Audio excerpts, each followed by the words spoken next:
Yeah, let's move on, because we do at least have some good news in Britain, and that is that the male gaze is back. The male gaze, after years of progress on gender, is back on the menu. The patriarchy has returned. And this is an article from Madeline Holcomb. Is it possible to have a more whiter Anglo name? I was just thinking that, actually, yeah. Like, my goodness. She's basically just a little mommy blogger. Oh, I've been to 8 weddings, then I had my own. Here's what I learned. More than 99% of heart disease cases, blah, blah, blah. Wellness goals. Time to address your insomnia. Why do you have so much problem with insomnia? Just out of interest. This is not an author that I think I've read before. No, weirdly enough. But, old relationship dynamics remain, even as women change outdated money trends. You can see what that is. Women are earning more than men, and yet they still expect the men to pay for everything. All right. And this again, Yeah. you can see Bring this the is receipts. right. This she's the most stereotypical Yes. 2016 feminist it is possible to be, and it's incredible that such a person still exists. The world has changed, and she has not changed with it. So why is she excited about the male gaze returning? Well, she's disappointed. Oh. In fact, let's in fact go through. This summer, I got cultural whiplash. As a child of the 90s and early 2000s, I grew up with my mother's and grandmother's generations fight for legal and workplace equality, helping shed social misogyny. I was Social misogyny. I was a 2010 Tumblr feminist, is what Yeah. I'm saying, right? Also, is there anti-social misogyny? What? I'm just confused by that. It implies the existence of it, right?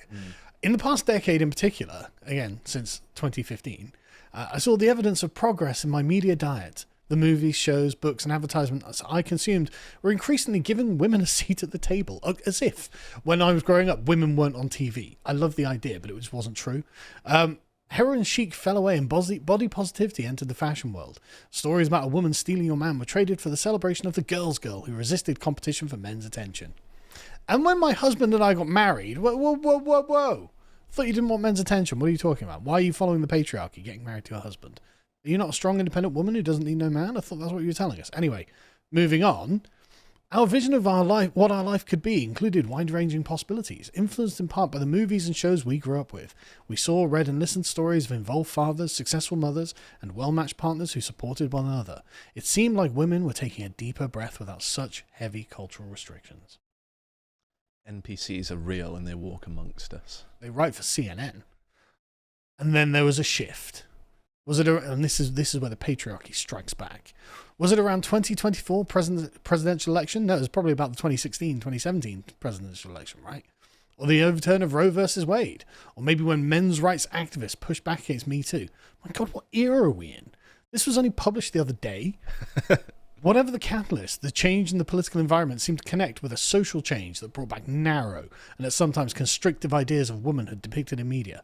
Based. I'm completely for it. What's she talking about? What? Because Also- there's occasionally a good-looking woman in adverts now. Yes, that's exactly what her objection is. Oh, right. Okay. This is something I constantly say to women, which is probably a waste of time. But I'm just like, well, why are you concerned how the media depicts you? Maybe it's just my browbeaten way of like, yeah, the media depicts men terribly all the time. Because she just have an internal sense of agency. But literally, as Dan said, she is an NPC. We saw, read, and listened to stories of all these things, and we were like, oh, great, the patriarchy's over. I'm now in the new feminist utopia. And I can be a boss babe who gets married and works at CNN, and we split the bill with my Hard husband. to believe people actually exist like this. Well, they Like, do. Just there's no internal thoughts. It's just sensory input translates directly to internal dialogue. It's fascinating. I need like a Without case any study. kind of rational intercession from Exactly, the yeah. mind. And this is the thing you need to remember about all these past phases is everyone else has grown out of them, but you are going to get some people who are 2010 Tumblr feminists forever. There's going to be some people who are stuck in COVID forever. Yes. And yeah, you see, like, in California or whatever, people with their masks on, you're like, what the hell's wrong with you? The rise of recent weight loss medications coincided with social media influencers sharing ways to get smaller and no longer celebrating bodies of all sizes. Oh my God, I can't believe that the celebration of morbidly obese people has not stuck with society. Advertisements followed suit because it turns out they don't sell. Actually, putting really attractive women and men on the advertisements is what sells things to people, which the advertising industry knew for the entire history of the advertising industry until about 2010, when insecure white women were like, actually, I'm feeling fat. It's like, well, we've got Ozempic for that now as well. So, you don't even have to feel that way. Why do we think this particular woman might be resentful of attractive women? I don't know. I think for her, this is all... she's not an unattractive woman or anything. So I think this is all for her a kind of academic exercise, theoretical. Right? This is she grew up with mainstream feminism, and now that has dissipated, mostly because women don't want it, which we'll get into very shortly. She doesn't know what to do with herself. But as you see, advertisements followed suit, making men's desire once again a dominating factor in how stories are told and how women are portrayed. Yes, because it turns out that women still want men. And women want to be like, okay, being morbidly obese didn't get me the man, so I need something else. The culprit, she has learned, is the male gaze. It's always been there and now it's stepped back into the spotlight. So she gets to the male gaze. Obviously, she's complaining about the American Eagle Sydney Sweeney advert. There was something called Elf Beauty. I've never heard of this. That had a comedian who made a domestic violence joke. And there was a viral content around an OnlyFans star's attempt to break the world record for most sexual partners in one day. Who was wonderful. That? Yeah. But the thing is... name her. Yeah, but the thing is, Bonnie Blue did go on a podcast and say, yeah, but this is the most feminist you can possibly be. Yes. Like, she literally said, I am the end product of feminism. Well, she's right. I agree. It's like a vanguard. She's going to be so shocking that she's going to push people to traditionalism. She was saying that she didn't want to sleep with illegal immigrants the other day, which is weird. Bonnie Blue, the patriot. I'm not endorsing her, by the way. No, not in any way. But the point is, she said of herself that I'm the end version of feminism, so what's the problem? And of course, there is no problem. It's just not exactly enhancing women's dignity. And that's kind of what this woman's entire perspective is based on. So like, I'm an independent atomic human being who needs no one else. But she made a lucrative career move more viral by bashing wives and girlfriends of her sexual partners, suggesting men cheating is the fault of women who aren't available enough for sex. Well, I mean, that's Bonnie Blue's opinion, and you're free to disagree with it. Most typically, the male gaze is about representing women in media solely to satisfy heterosexual men. Good. We're back. If you're observing women in TV and movies, TV, fashion, social media, they don't feel to you as fully materialized as their male counterparts, then you have discovered the male gaze. But men don't want that either. Like, it's also a silly argument. When I watched Alien, I didn't object. I was just like, oh, damn it, Ripley is not an attractive woman. Because the character was well written and the film was good, I didn't really think about it. I was absorbed. But it's because everything is forced and done so poorly. I know what you're talking about. When I was watching Predator, I was like, yeah, I feel fully materialized in this. Arnold Schwarzenegger's ripped and wandering around. I'm like, yeah, that's me. Apparently the film Alien was written for a man, and then they decided to put in Sigourney Weaver, and they didn't change a single line of dialogue. That's how you do it then, I guess. Yeah, that's the way to do it. But anyway, yeah. She carries on, she complains about bong girls, and she's the male gaze has always been around. But of course this comes from feminist theory, coined by film critic Laura Mulvey in 1975. So you can see this is just entirely archaic, because she's like, oh no, women look attractive, and women to be looked at. One of the first things I noticed as a kid is that on magazines aimed at men, they have an attractive woman on the cover. Yes. And magazines targeted at women also have an attractive woman on the cover. So basically everything just has an attractive woman. Yes. But you know why that is, right? Well, it can't just be the male gaze. Well, it kind of is, actually. In a way, they're kind of right. It's because men like to look at attractive women, and women want to be looked at by men. Because men aren't buying Cosmopolitan or whatever the other ones are. No, but of course. But the point on Cosmopolitan is it's kind of an aspirational thing, right? So, look, women are very judgmental of each other, and so you women are aware of the kind of women that men are attracted to, and they have lots of bad words for those women when they feel threatened by them.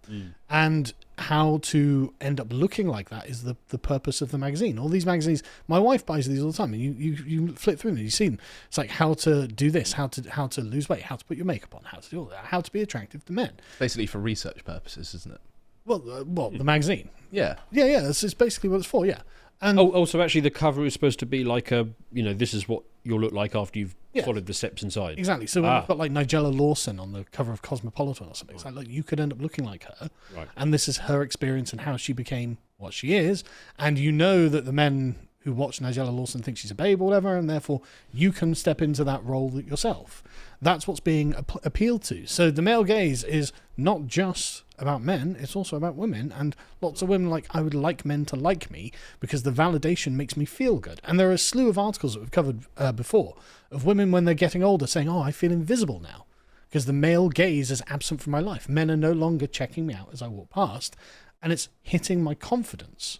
That's one thing I've noticed. Whenever I walk past, well, I've seen a woman walk past a building site and get wolf whistled. They are glowing. Yeah, they love it. They're so happy. Well, it's complimentary. Yes. One phenomenon I have noticed is that if a man doesn't pay attention to an attractive woman, it drives her mad. Yes. And they either think that they hate them, or she's like, they're really interested in him liking her. Yes. This is why you should never simp. Mm-hmm. Simping is the opposite of getting a woman to be interested in you. Anyway, so she carries on and points out that this is about power. It's about power. It's about the interaction between men and women. It's like, yeah, but this is all normal and men and women interact and there is a power on both sides, which I don't think we need to explain anymore. I mean, God, we spent a decade explaining that back in 2015. And so she carries on. Well, what about the female gaze? It's like, well, yeah, there are women who are interested in stories that are not about men, right? And so she gives examples of Greta Gerwig and her film Lady Bird. It's like, yeah, okay, they're exploring the coming of age and experiences of women. It's like, yeah, there are films for women. They're called chick flicks. I don't understand why those films exist, like coming of age films more generally. I know this is a bit blasphemous, and there are some good ones like Stand By Me and the like, but surely if you're coming of age, you and all of your peers are having that experience, so you should have enough information. It's like sort of needless. I think it's a bit for social validation, so you make sure you don't feel you're weird. Women don't gravitate towards these topics. I know what women watch because I see what my wife watches when I'm not around and I walk in to find she's watching it. It's always something about a relationship or getting back together, or it's always some relationship film. Yeah, but this is a mother-daughter relationship, right? Because women are not that kind. Well, women are very relational people. They're very social, and they express their social power in everything they do. And part of their social power over men is the way they look and how men react to it. This is a part of this thing. Unless the mother-daughter relationship was, and the daughter was from Mali, then I'd watch that film. Right.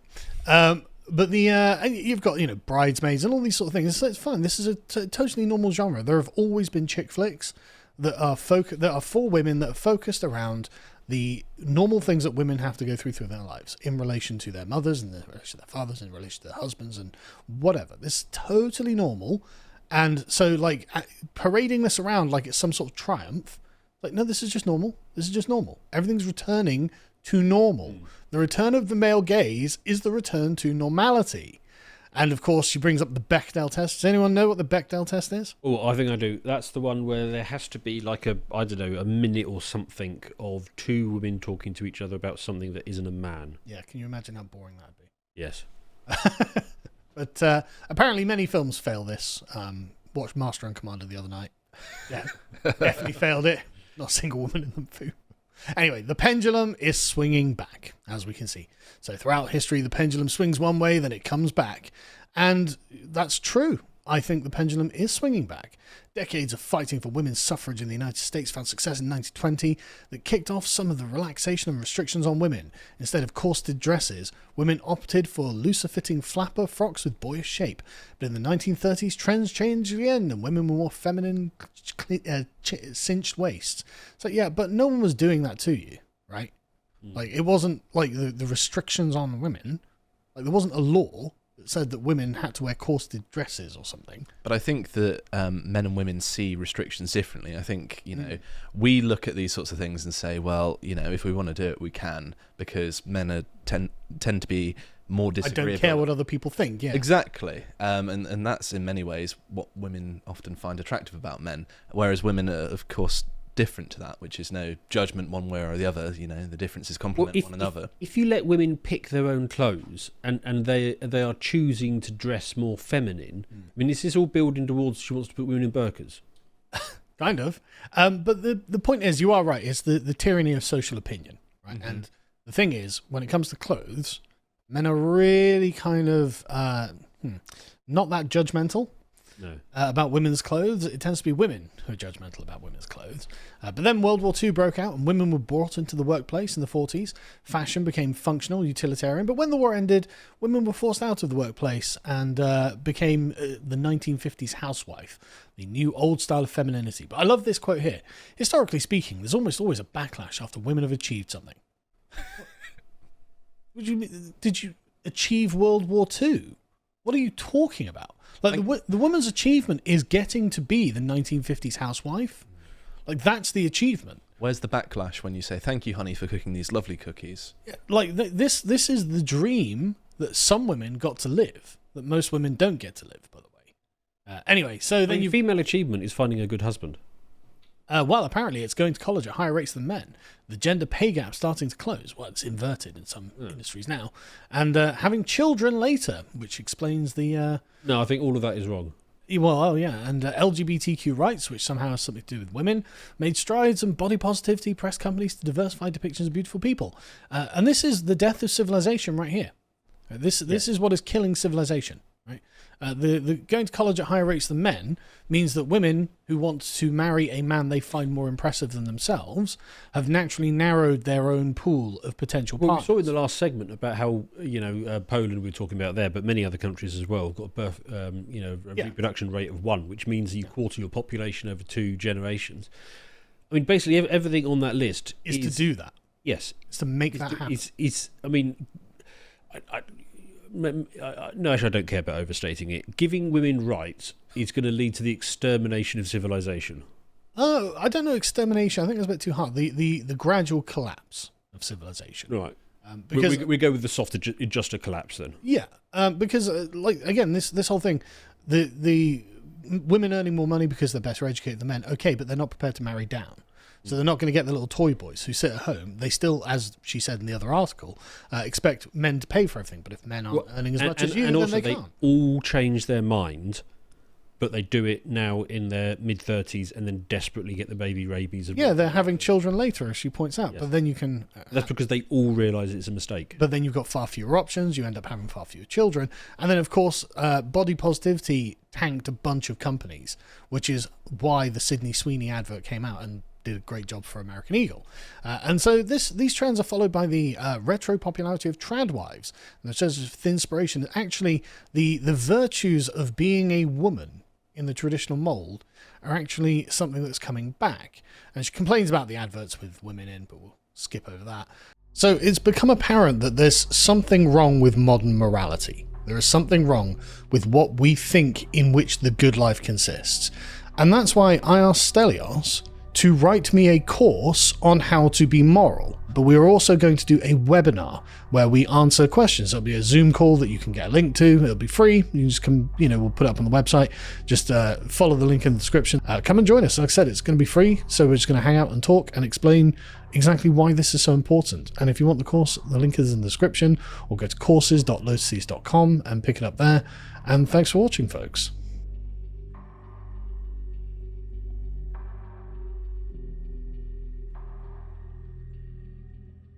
And she gets to the ideological gap between men and women, particularly younger ones. Now, this is actually very interesting because the key findings here, Gen Z and millennials are more likely to think that a man who stays home to look after his children is less of a man. Now, what's interesting about that is that's 27% of millennials think that. The most propagandized feminist generation ever. And Thanks. 25% of Gen Zers. That's disappointing. Gen Z, what are you doing? You think a man who stays home to look after his kids is not less of a man? Do you know what is wrong with you? What it might be is that Gen Z, they still not necessarily established themselves, and it's also more difficult, so I'm not necessarily blaming. They grew up in the wake of feminism. So. Exactly. I think millennials are sort of coming to the realisation, actually there is some truth to this. Basically, though, 3/4 of Gen Z men are gay. That's what that is. So I did briefly do this when I retired from the city, and I thought I'd just do investing from home. I was home a lot, and then the wife had a little job thing that she liked to go and do. And so then I'd stay and look after the kids. And so I did this for about a year, and then I thought, no. No, you can quit your job, Yes. and I'll just find a way to keep myself busy. Yeah. If you're a man watching this, you have to Yes. be the breadwinner, right? Ideally, your wife earns 0 and you earn all the money. And but notice that Gen Xers 20% were like, oh no, that's fine. That's terrible. And the boomers are 11%. 11% of boomers think that a man who stays home to look after his children is less of a man. They're the most liberal generation that have existed. I mean, it's nice that the numbers are trending in that direction, though. Well, against that, yeah. Yes. But 89% of boomers are like, yeah, there's no difference between a man and a woman. It's totally fine. No, that's totally wrong. But they're off on their cruises, aren't they? Just slowly riding out the decline of civilization. And they inherited the traditional way of life from their very conservative parents. But the next one is good. There's a 20% point difference between Gen Z men and Gen Z women when it comes to thinking that women's equality discriminates against men. But even then, 40% of Gen Z women are like, yeah, this discriminates against men. And 60% of Gen Z men are like, yeah, I'm being discriminated against. So that's good. And so that's interesting findings from her there. And she goes on to point out that, you've got people like Mark Zuckerberg who's like, well, we need more masculinity. And in fact, there was another bit that I think I'll get to there. Half people think that men are being expected to do too much to promote equality, and less than 2 in 5 identify themselves as feminists. And so you've got a large number of people who are just not into this, actually. I would like to live in a more normal way. Anyway, so she's complaining about the pushback here, and obviously she's complaining that, a lot of women are signing on to the male gaze. It's like, well, why would that be? Why would it be that women are actually, you know what? I like it when I'm the focus of a man's attention and when he gives me money. Why would they want a traditional lifestyle? What is it about that works for them? Well, it turns out that actually we tried feminism, right? We tried it, and we've tried it since the 70s. And all it's done is made women really, really miserable. Well, no, that's not all it's done. Well, okay, that's not all it's done, but all it's done for women. Yes, it's ruined Western civilization as well, so it's also that. Yes, there's a great graph in this, if I can find it. It's miles down. There we go. Female happiness, there we go, yeah. Yeah, happiness by gender. So, as you can see, back in the 70s, while feminism was kicking off, people were relatively happy. Relatively similar. Women were, in fact, happier than men before the widespread effects of feminism took hold in society. And then, during the 80s, when women were as liberated as one could expect them to be, men became happier. And then it's just been a downward slope ever since. And then 2015 feminism came along, and everyone was like, oh no, massive decline, but a bigger decline for women. Women are not happy with the future the feminists brought about. No one's happy, but women less so. And of course, you've got satisfaction with present financial situation. Despite earning more than ever before, women are far less happy than their grandparents. Well, that's the problem, because they all want a man who earns more than them. Yes, they do. They're now the majority of the way of the university attendance. The burden rests on your shoulders, ladies. Men, for some reason, are completely happy with this. And I can only assume it's because a bunch of bros are sat around drinking their beers, playing their Xboxes, working their minimum wage jobs, being like, yeah, this is great, what are you talking about? We don't need you feminists anymore. We can enjoy our lives, and we've got, what feminism has actually gifted men. It's the liberation of men. Yeah, we now, get to send you off, we get some peace from you, you get to chip in a bit on the bill, so we get more to, spend money with the bros and have a fun time. What this is doing is destroying civilization. It is, yes. So it's not good for either. Men have to return to their position as the sole provider and breadwinner, but the person upon whom the responsibility for the household actually rests. And women want it that way. Even when they became the person who the responsibility for breadwinning rests on, they're not happy. We're not happy out earning the men. We're not happy with modern feminism. It's made them very miserable. I'm just going to read from the abstract on this because it's just remarkable. And it seems like feminism at this point is completely indefensible, right? Using data across countries and across time, we show that women have worse mental health than men in negative effect equations, irrespective of the measure used. Anxiety, depression, fearfulness, sadness, loneliness, and anger and they have more days with bad mental health and more restless sleep. Women are also less satisfied with many aspects of their lives, such as democracy, the economy, the state of education, the health services. They're also less satisfied in the moment in terms of peace and calm, cheerfulness, feeling active, vigorous, fresh, and rested. Differences vary over time, and with models, specification, blah, blah, blah. They carry on to say, this is basically all things. But as in the past, women continue to have worse mental health even after the pandemic. Men's mental health bounced back after the pandemic. Women's didn't. And this is just all over the place. It is worth mentioning that women tend to be predisposed to neurotic tendencies more so than men are at a baseline. And so having these aggravating factors only makes it all the worse for them, and it's horrible, really, because it's like society's been set up to psychologically torture them, and it's horrible. And I don't want it to continue. And that's what 2015 feminism is all about.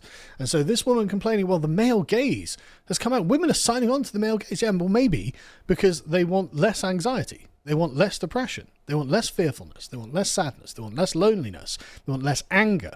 They want better mental health. They want more restive sleep, knowing that actually their husbands are the ones taking care of these problems, because their husbands are the ones who are equipped by nature to deal with it. Because actually, this is what made men happy. Men were always perfectly happy before feminism, and now, well, look where we are. Like, for men, this was always perfectly fine. Look at all this, right? All of this.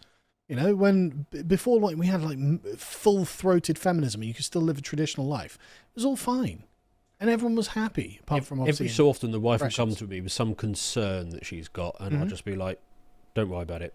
I've got it." Yeah, and that's my job. And that's exactly to reassure your wife everything is fine and you can take care of it. And now the women are finding themselves in that position, and they're like, "Well, we don't have enough money. We don't have." I watched a Caesar Milan video once, the dog trainer dude. Yeah. And and he was saying that if you don't show leadership to your dog will see the vacuum and feel the need to fill it in, and that's incredibly stressful for the dog, especially if it's a little dog. You're basically torturing your animal by not providing leadership. It's not sure I want to compare women to dogs. Well, I was making a sort of broader psychological. It's true of men as well, to a certain extent. I'm simply saying that it's unfair. It's torturous against them if you don't be the man. Yeah. I can dress up what you're saying in a more presentable way. Oh, that's good. Go on. Yeah. So, when an organism, be it man, woman, animal, doesn't feel a sense of certainty and security in their situation, it causes them anxiety. Yeah. And having a sense of leadership gives you a sense of clear direction. And that's, true of us. We talk about all the time about not having good leadership in our country. That's true. So it's not necessarily gender specific, but there might be certain cases where it rests more on one side or the other. I would like to just stress for the audience that I like both women and dogs. So that was not a slight against either. Anyway, so the point that we come to, and the point that she's complaining about, is that the return of the male gaze, the traditional way that society is run, is because feminism has failed women. It's made them unhappy. It's made them fearful. It's made them depressed. And actually, a lot of them are like, actually, I kind of would like a man to pay attention to me. And so the male gaze has returned, and normality will return with it. So it's become apparent that there's something wrong with modern morality. There is something wrong with what we think in which the good life consists. And that's why I asked Stelios to write me a course on how to be moral. Because thankfully, we happen to have a long written history of morality that we can actually call upon here, and we can actually reconstruct it ourselves. And so I asked him to write me a course on ancient Greek virtue ethics, because he happens to be an Athenian philosopher with a PhD in philosophy. So who better to do it? Well, thank you very much for this. The course and the preparation for it and recording it was an incredible experience, and I'm very grateful for this. Really think, and I really mean this, like I I think that actually it is our job in this time and this place to start putting all of this back together, and that's why I asked Stelios to do this course, and that's the purpose of this course. But we are also going to do a webinar where we answer questions. There'll be a Zoom call that you can get a link to. It'll be free. You just come, we'll put it up on the website. Just follow the link in the description. And I really think this is a part of the reconstruction of the West more broadly. And I think that without someone undergoing a project like this, then the job will never be done. I just think we fall into the modern, immoral, rules-based order, and that's the future unless we do something about it.